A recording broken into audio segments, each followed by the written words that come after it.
Welcome into the latest edition of Extra Time. Kay Murray, Ali Moreno, Aage Fjortoft, and also Shaka Hislop with you. Before we start, I just wondered, Jan, if you'd been listening to Paul Simon's Graceland before we came on, because you keep calling Al tonight. Oh, that's fine. I'll take that. I love Al. I used to call him Muppet, and now I call him Al. It's an upgrade. Yeah. Well, Yes, it is. It is I can Al. call you Betty, and Betty, when you call me, you can call me Al. All right, let's get started then with your questions.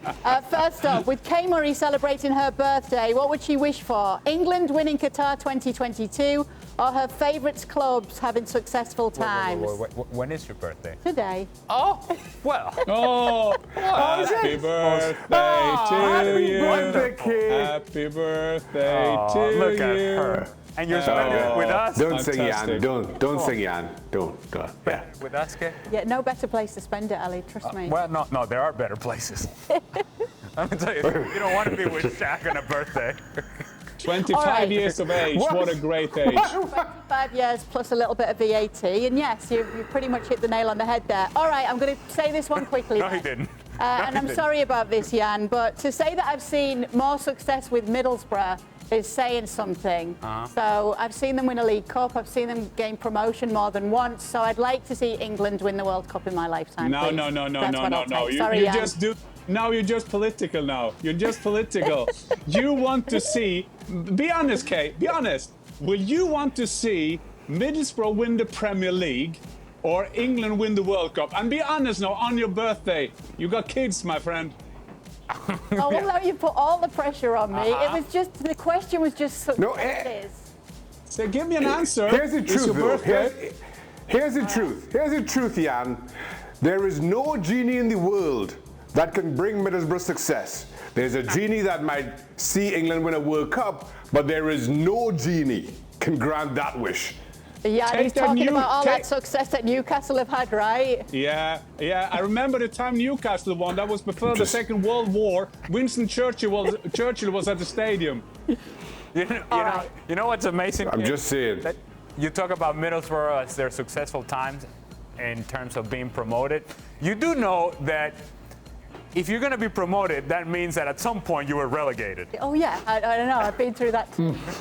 So, I'm not. It's But her that keeps us birthday. modest. That keeps us level-headed and down Okay, to earth. all right. You know, we're used to I'm just disappointment. saying. All right, to answer that one, Jan, I would like to be able to step foot back in my hometown at some point. So Middlesbrough in the Premier League. Okay. All right, next one for you, Jan. Kunal says, Jan was spot on with his Euro predictions. So which country would he pick as winner for the World Cup next year, and also dark horse and disappointment? Oh, wow.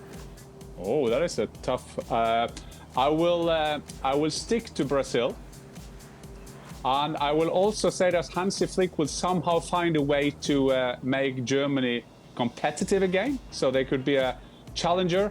And the big disappointment will be Brazil. I'm sorry, you just said Did you Brazil say was going to Brazil's win it. gonna win it, and it's going to be the biggest disappointment too. Oh, I said Italy as winner. Sorry. I thought you said dark Brazil. horse Yeah, he said challenger. Brazil. No. Okay. And then Germany as a dark horse, and then Brazil as the disappointment. Okay, It is first late of all, in Norway. there is no world, this one or another, in which Germany would ever be considered a dark horse. It's just not. No chance. What do you mean? Well, they're not a dark horse. It's one of the major teams around the world. So if they win the World Cup, you don't say, oh my goodness, where did this come from? Have you seen the last tournaments, or have you just listened to it on the radio? Have you seen Germany since 2018? Oh, yes, Germany I have, can't be a Jan. dark horse. Oh, yes, they're not a dark horse. Dark Okay, horse is let's a team use that the- comes from out of nowhere. And you talked Agreed. about 2018 was Okay. years and years and years ago. Germany can be a let's- failure, they can be a disappointment, but they cannot be a dark horse. They can't. Okay. So lost in translation. Let's talk about that now for 5 minutes, please. Hey, that's all right. You're the same person that picked Brazil as the winner and the disappointment, Yeah. the same answer. So, You No. did, Jan. Okay, sorry. All right. Yep. We'll give you a little bit of time because the next one is from Alejandro Moreno's biggest fan. Oh, hey! Told you it would get on. Who is that? Who is? That's all right. I know. He's gonna have a war with himself. Who are you? We just Ale. let anybody on this show all of a sudden. Ale, I watched some of your highlights. You used to score some good headers. Can you share some knowledge about hitting good headers?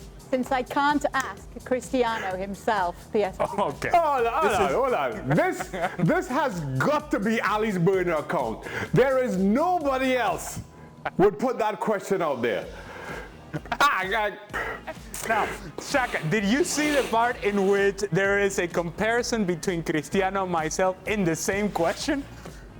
That's amazing. That is reason to be banned from Twitter. That alone is reason to be banned from Twitter. Oh. Who would score a better tap-in, you or Cristiano? Oh, let me tell you something. I can score some tap-ins. I am deadly. 2 yards, deadly. Deadly. I'm going to tell you something. I can score that tap-in with the best of them. What about the question? Obviously I wasn't a leaper like Cristiano, but I did time my runs well. That's why I was able to win the headers, not because I was taller than everybody else or could jump higher than everybody else. It was about timing. Timing. And it's perfect timing for this question next for you, Shaka, from Stevie Nickelback, who says, Have you seen Ronaldo's interview at Old Trafford that came out yesterday? He remembers and explains his first goal at the club. However, he doesn't remember who the goalkeeper was. How do you feel about that, Shaka? Well, it's not the first time I've been called forgettable. First time by Ronaldo, maybe. But yeah, it's about par for the course. That man owes me a lot. Ronaldo owes me a lot. And Zlatan's bookie did the same thing, didn't he, Shaka? Yeah, he forgot my name as well then, too. Yeah. So, how did he refer to you in the book, Shaq? That goalkeeper? I can't remember. The goalie. goalkeeper. The goalie. Yeah, the goalkeeper. No. Yeah, I'm forgettable. Yeah. All right. Jan, Will Sines asks, with the new Atletico Madrid movie on Amazon, what are your thoughts on cameras around a team during a season for a documentary? Do you think it helps or hurts? Hurts. I don't, but I think it's fantastic entertainment. I love it to see behind the scenes, but I'm not sure that I like it. And I know I've been part of that with our Norwegian national team when I was the manager there, but I didn't 100% like it. And you had to find room and space where you had talks that you didn't want to get on it. But as a football fan, I do love it. I think the documentaries done by things like that is brilliant. Diego Simeone in an Amazon documentary. Oh, I'm looking forward to that. That was going to be fantastic. It's surprising, though, that Simeone allows this to happen. Of all the managers around the world that you would think would give you access, Simeone would not be at top of that list. You would think that he would be the one pushing back and saying, no, I don't want any part of this. Don't touch my team is mine. This is my group. You don't have nothing to do with this, and that you wouldn't get the access that you would want. But apparently, Simeone is saying, let's go. But it's interesting with Diego Simeone when he's on the line. He is like he is unbelievable. All this passion. When he's off the pitch, he's a quite calm man. So I'm not sure that he's calm in the dressing room somehow. But in a mix zone, for example, when we're doing interviews, he's the nicest, polite, calmest manager there is around. Well, it's going to be an interesting documentary to watch. All right, next for you, LA. Is Chiesa the best winger in the world right now? And if not, who is? Oh, goodness. Oh, good question. It is a good question. And I would suggest that when he's healthy and playing sort of that wing back position in the attacking half, that yes, Chiesa is one of the few guys around the world that you can bank on the fact that he's going to take a player on, and more than likely he's going to beat that player. You don't see many of those guys around anymore. And so I would suggest that Since Chiesa playing for Italy, the success that he had in the Euros, yes, why not? The best wing right now. I wonder if Jan wants to come in and tell us someone in the Bundesliga who's the best winger in the world right now. No, I was thinking of that because sometimes it's hard to define positions now in football. When I used to play, we had 4-4-2, 4-3-3, and you have them in special position. I think that the best winger in Germany now, as you ask, if we define Serge Gnabry as a winger, I love him at the moment, but I'm not sure that I will do him as a winger because he's also half a striker, but he's on fire at the moment. I hear Shaka laughing in the background there. Were you laughing in the background there, Shaka? Was I? I forget the name of that guy. I forget the name of that goalkeeper we have from Newcastle on. What's his name again? That's mean. With a little bit more final product, I would also bring Vinicius Jr. into this conversation. Okay. And there's for Ale, of all the footballers you've watched playing, which one had the most potential or highest ceiling but didn't fulfill them and was the biggest disappointment? Wow. Ooh. You've been made to Wow. aren't you? Wow. Of all the footballers you've watched playing. Jack Wilshere? Well, yeah, that's a good one. Jack Wilshere. In fact, I've got one. I've got a one. lot of Arsenal players, too. Go ahead, Shaq. Freddie Adu. No, and there it is. Wow. See, I knew Shaq was going to bring perspective to this. Freddie Adu, at one point, for those people that are not familiar with the name, and you should be, he was the next. I mean, he was the hope for American soccer.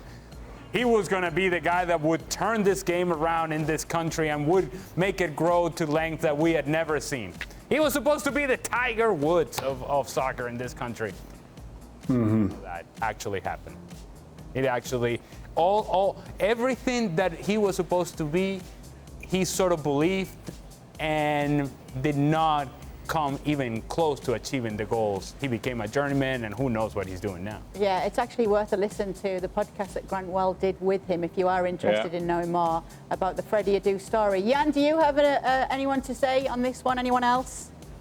No, I put in Jack Wilshere, and I think there was a story a couple of weeks ago. It was really a bit sad because he's struggling a bit, and at his time at Arsenal, he said to leave Arsenal was a big mistake. And you have those kind of player, and we've talked about McKennie now at Juventus, and you sometimes, I'm not saying that he can still be a great player and all that kind of things, but someday when you are 35, 36, 37, to look back on your career and think, I didn't do enough. And there's a lot of players, and I play with a lot of them, they don't do enough. I played in England for 6 years, and there were people there trying harder to get their put right in golf than being after the training to try to do their finishing right.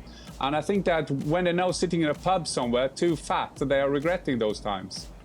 I think the common denominator for all these players that we can bring up is too much, too soon. Everything was given to them very early on, and they got complacent and never really took that next step, never really took that jump that the career was supposed to take. All right, let's move on to the next one. I'll ask all of you. I'll start with you, Shaka. What formation do you think suits Manchester United best with their current roster? 4-2-1-3. Oh. Okay. All right. All right. And who's going to play it, Shaq? You can't just throw names out there. I mean, numbers. And you didn't sing. Okay, but I was asked a very simple question. What's the best formation? I answered the question as it was asked. All right, Jan. Now, I think that with the players, and we haven't talked a lot about that, this would put a lot of pressure also on Ole Gunnar Solskjaer. He got Sancho, he got Varane, and now he got Cristiano Ronaldo. It's not easy to even come with a new second place or losing a final now for Ole Gunnar. I think that what is the big thing now when you get a player like Cristiano Ronaldo in, and instead to make the numbers, and Xhaka did that. But I will think that Solskjaer will do a sheet of paper and he will put Cristiano Ronaldo, and then he will start putting players in and around him. He left as more or less a winger, and comes back as a striker, a somehow fantastic number 9, but still different kind of number 9.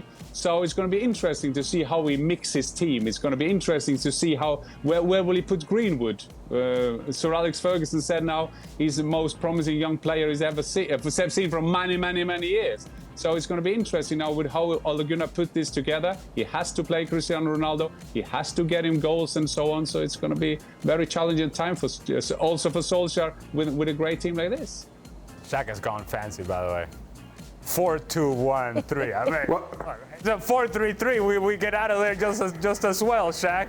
No, 4-2-1. I'm not gonna lie. I lost count halfway through. I was like, oh, I'm not sure how many players I've got. There it is. I knew it. There it is. I had a coach, Kay. I had a coach at Frankfurt too called Jörg Berger. And when he was the manager in Switzerland, he once made up his team, and there were 12 players in the team. He played a 4-4-3 system. So Shaka was nearly there. Oh no, I'm going with Shaka's 4-2-1-3, maybe. It's so hipster. It's so hipster. It's so hipster. Like somebody they're so hipster, you almost don't know who they are. Yeah. And you might just forget their name because they're so underground. Yes. And so hipster. Yeah. Well, thank you very much for watching ESPN on YouTube. For more sports highlights and analysis, be sure to download the ESPN app. And for live streaming, premium content, and let's not forget as well, ESPN FC 7 days a week. Subscribe to ESPN+.